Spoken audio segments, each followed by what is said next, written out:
Naka-full alert status na ang buong puwersa ng Cebu Police Provincial Office bilang paghahanda sa posibleng epekto ng papalapit na bagyong uwan.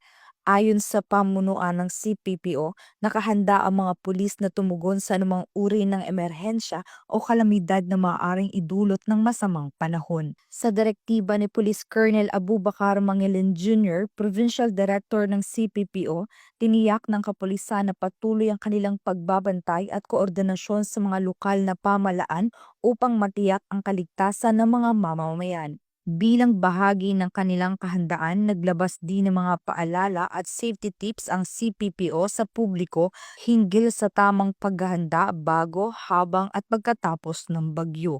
Kabilang dito ang maagang paglikas sa mga mabababang lugar at pagtitiyak ng komunikasyon sa mga otoridad sakaling kailanganin ng tulong.